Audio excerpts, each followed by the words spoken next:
This is The Opinions, a show that brings you a mix of voices from New York Times Opinion. You've heard the news. Here's what to make of it.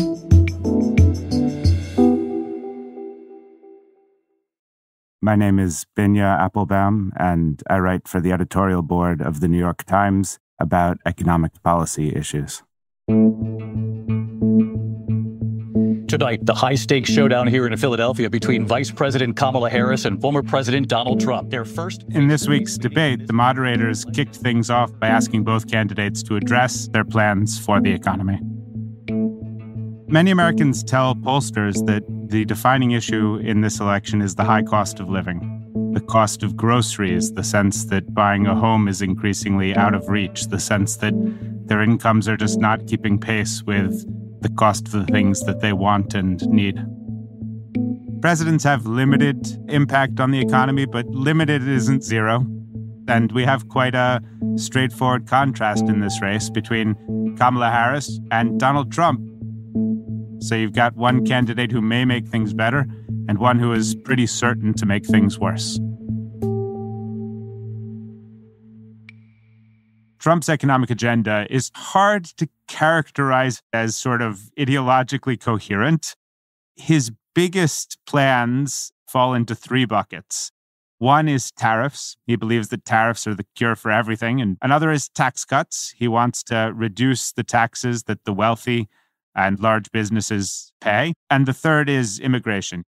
Donald Trump loves tariffs. We're doing tariffs on other countries. Other countries are going to finally, after 75 years, pay us back for all that we've done for the world. I mean, listening to Donald Trump is so hard because he's such a fluid liar. He's so good at it. He does it with so much conviction. But listen, the fact of the matter is that Donald Trump can say as many times as he'd like that tariffs are not paid by Americans, and it still won't be true. Tariffs are paid by Americans. Everyone needs to know that. This is a plan to raise taxes on Americans. You may think that there are some benefits associated with that, but we should be clear about what a tariff plan is. It's a tax on American consumers.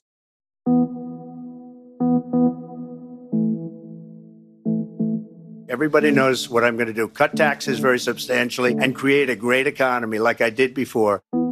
Donald Trump, one of his clearest policy positions is to repeat what he did during his first term as president and to pass a huge tax cut primarily for the wealthiest Americans and the biggest corporations. This has been sort of a staple of Republican policy for the last half century. The idea, as they tell it, is that the benefits will trickle down. It will spur economic growth. It will lift all boats. Republicans have done this, and it does not work. It's rare in economics that we have such a body of sort of real-world experience to tell us whether a policy is going to have the projected effect. But in this case, we actually have run this experiment several times, and each time the result is clear.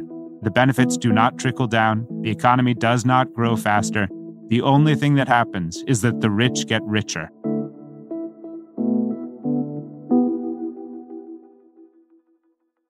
So the third big bucket of Trump economic policy is immigration. Just look at what they're doing to our country. They're criminals. Many of these people coming in are criminals.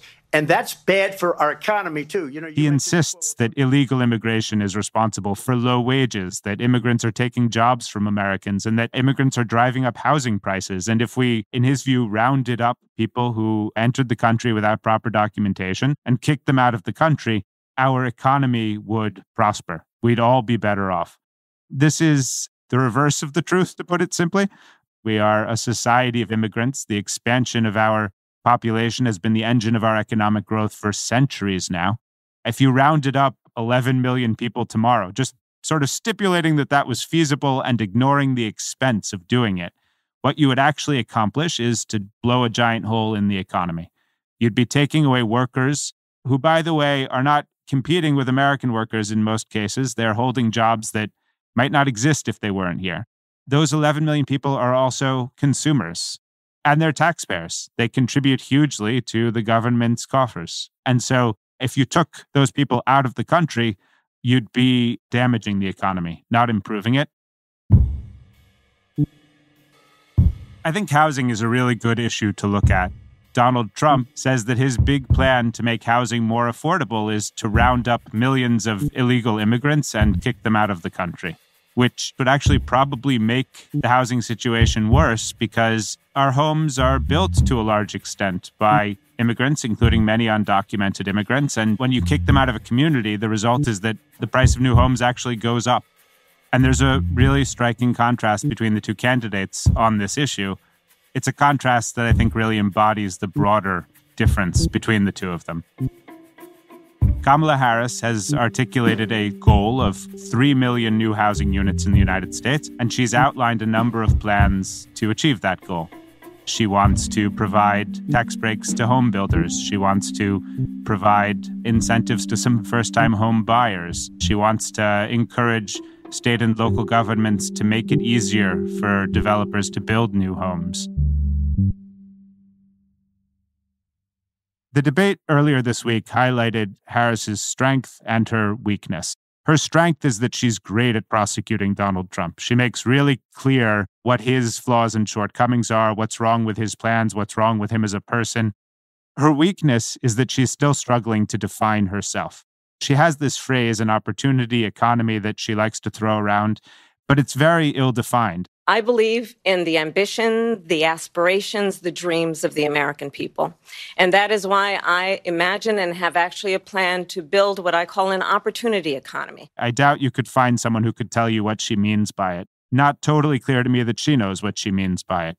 There's no clear set of proposals standing there that are Kamala Harris's economic vision. And that's important because Americans aren't just deciding who they're going to vote against. They're trying to decide who they're going to vote for.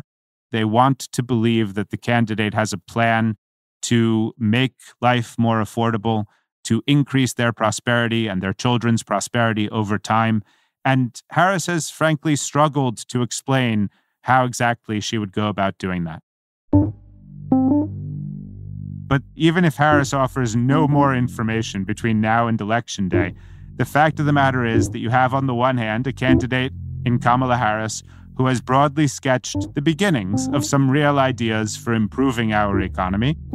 And on the other hand, you have Donald Trump, a candidate who has laid out some very clear plans for making life in America significantly worse than it is today. If Donald Trump is elected, and if he gets enough support in Congress to implement the full suite of his economic plans, it's very likely that he could drive the country into a recession. And we'd all pay the consequences.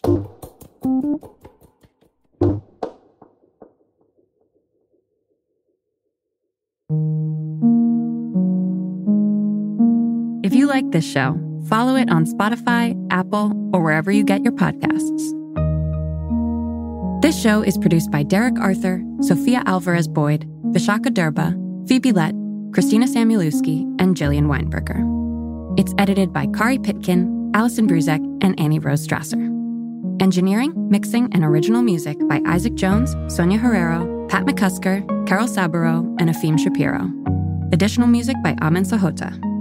The fact-check team is Kate Sinclair, Mary Marge Locker, and Michelle Harris. Audience strategy by Shannon Busta, Christina Samuelewski, and Adrian Rivera. The executive producer of Times Opinion Audio is Annie Rose Strasser.